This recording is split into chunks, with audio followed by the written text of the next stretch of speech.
Let's go ahead and stir the pot a little, shall we? Last Friday, 10 minutes before dismissal time, I decided to live stream my students helping me take my hair out. There was quite the discourse in the chat, which had people saying this was inappropriate and other people saying this was completely fine. There was nothing wrong with what I was doing and people were just making it weird. So of course I had to bring this issue to the big stage. I would like to represent myself in this case, Your Honor, if I may. Number one, for a little context, I had a hair appointment immediately after school and I needed my hair taken out beforehand. I would have taken it out the night before, but that Friday we had a camera crew coming in to shoot a promotional video and I was one of the ones being interviewed. So I had to look presentable, so I didn't take my hair out.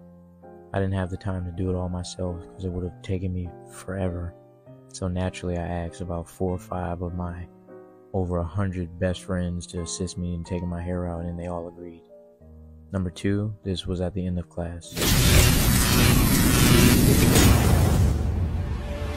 What's going on, YouTube? Today we are back with another reaction video for you. This one. Here we have a teacher who decided it was okay to have his students, female students, take out his braids.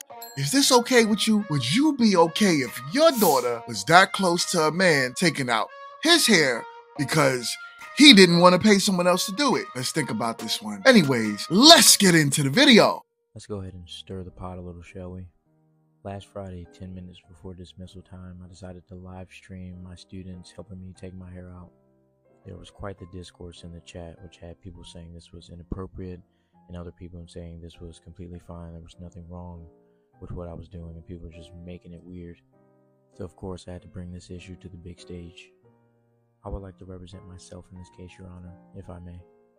Number one, for a little context, I had a hair appointment immediately after school and I needed my hair taken out beforehand.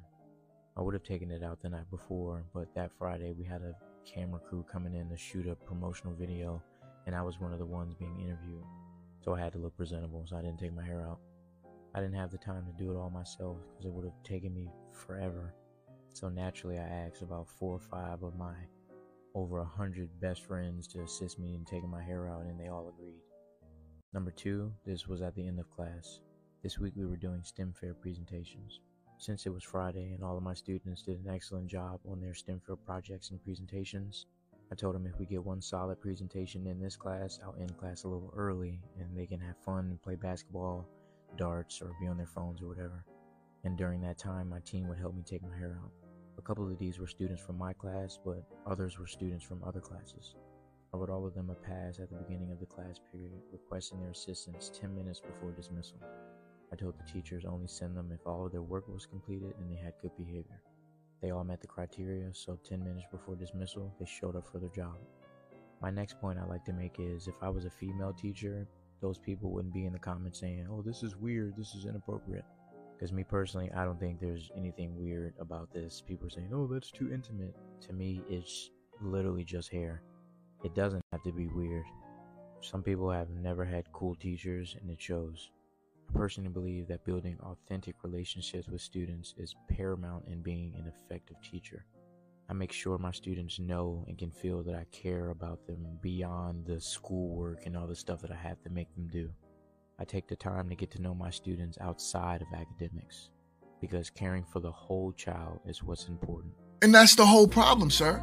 You are not a female teacher. This is not okay. That's like saying, whatever I want to do as a man, because a woman could do it, I should be okay with it because it's happening with other women and students, female students. It's not okay. I can't just walk into a female locker room because a female teacher does that. I cannot just slap a little child on the rear end thinking it's okay because women teachers do that. This is not acceptable. And there's a reason why you're getting backlash from a lot of men. Men are not the ones that's okay with this. I can guarantee that it's a bunch of single moms that's giving you the thumbs up. But when you deal with men, men are gonna say, no, I don't want my little daughter in your intimate personal spaces. There should be a level of separation. I don't send my kids to school to braid hair. I send them to school for education. When it's time for her to become a hairstylist, she'll go to beauty school for that. She is not in school for that. So why is she doing this? Y'all don't have no sense of boundary, which is why today We have such a problem with teachers trying to do essay with these children. And y'all parents, y'all are not seeing the signs. No one's saying that it's this man. But what happens if it's the next man and you're okay with it? And you make your child feel like whatever the teacher wants to do, it's okay because they seem like cool people. Y'all got to chill. We are not living back in the days where people thought different. People are out here reckless with their thoughts and with what they do. Why are y'all not seeing this? Am I blind?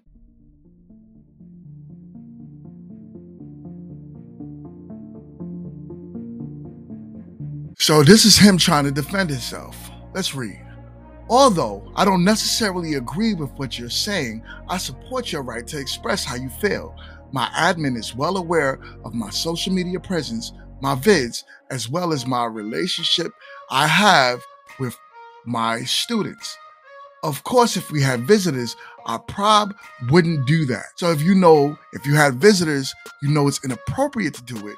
Why are you doing it without people present, especially without other adults? Anyways, but this was on a Friday at the end of the day, before dismissal, after work was completed. I hate that y'all are dragging me down because of what other mother effers have done. I'm not sick in the head. I actually love kids as they were my own, but they're not. They're other people's children. Do that with your own children. Anyways, I would never do anything that would harm them. Well, them, he wrote then, teacher. They are also respectful of boundaries. How do you know what's going on in these kids' heads? These kids could be completely attracted to you. We all had our teacher crush. But the thing was, my teacher crush did not allow me in her personal space. So they was set boundaries by her. You think if she wouldn't allow me to get a little Copperfield that I wouldn't have done it? Think about that. This is why it's inappropriate. Anyways, and I am a rare case one ever tries to overstep. It is my duty to correct the behaviors and not feed into it. I am a man of morals and ethics. As parents, we don't know what type of man you are. So by you saying this is essentially saying nothing. This is how I look at it. I'm a father of sons, and I don't want my son to enter any adult's personal space. I tell my son, do not run up and be hugging anybody just willy-nilly. Do not enter people's personal spaces. This is what men do. We create clear boundaries for our children. But then when you have these soft men, such as this teacher, who feels like this is something that's okay, this is where kids don't end up learning certain boundaries. And then if he chose or she chose to curse you out because they felt like they were your best friend, what do? They fight with their best friends. Would that be okay? Come on, no one cares about you being a man with morals. Just don't do it. Yeah, let's go ahead and start clearing some people. Start off with this gentleman right here. You're letting your daughters play in a grown man's head. God forbid I had kids, but if I had a daughter with a teacher like myself, with a good heart, good spirit, sound mind, no, I would not mind if they took his hair out. That's what little girls like to do. They like to do hair and do nails and makeup. I have 5 little sisters. You bet your I done had a wig on my head before, had a whole lace front. I done got my nails painted, eyebrows done. Bro, this is what they do. As a father, I would even let my daughter do those things. Like if she wanted to paint my nails pink or freaking put a wig on me or do my hair or put makeup on me, I'm going to do every single one of those things. You know why?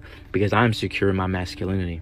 That's one thing that I think is stumping a lot of guys, a lot of grown men today, is they are not secure with themselves and they project their own insecurities onto others. Everything doesn't have to be weird. It's even with this question. Read this. You letting your daughters play in a grown man's head. Do you see how you're already trying to spin that? That's very telling of what you have going on upstairs. We as a people have to abandon this idea of, sexual intimacy being tied with getting your hair done. People have this view because typically you're intimate in a sexual manner with someone who does your hair. Automatically, this whole hair video is going to cause some people to be like, oh, where's that? That's weird. But again, it's very telling of your own state of mind. For you to watch a video like that, literally had the camera set up, protect myself, protect my students. Y'all can see there's nothing suggestive going on. It's like family, it's like community, as people were saying in the chat. This is simply a wholesome, innocent, community-oriented activity. As people mentioned, hair is very important in Black culture. We connect and we bond through our hair. Some of you parents are doing a shit job raising your kids. Do better. Yo, nothing is more tiring than a man that turns around and says things like, I'm securing my masculinity so I could put on a dress. Dude, that has nothing to do with you being masculine, kid. That has everything to do with you being indoctrinated in this damn liberal society who says anything can go and no one can judge you. That's not okay. I don't want my son putting on a dress. I don't want my son painting your nails. I don't want my son painting his nails. I'm gonna teach my son to go out there and build something, just like you should be doing with these children. But except you're the one who got them painting your nails. You're the one who got them braiding your hair, taking out your braids, probably washing your hair, and God knows what else is going on in that classroom. You think just because you said that you're not being weird, that other teachers out there are not being weird with these kids. This is sick. And it's like the reverse Uno card that these men try to play on y'all. See it for what it is, ladies. I know there's no strong male dominant figure in your life to kind of just put his foot down and say, I'm not gonna have my daughter doing this. Or even to say, I'm not gonna have your daughter doing it. So this seems to be the norm as a man that is within his masculinity and he's able to just allow things to happen to him. And it's not weird or inappropriate, it's weird. I don't care how y'all try to put this. Can't try to finesse this, try to make this sound like there's not boundaries, clear boundaries that's being crossed. And if it's not by him, believe me when I tell you, it is in those little girls' heads. Wake up, moms. Let's get it together. Anyways, please like, comment, and subscribe. Stay in tune, and I'll see y'all on the next one.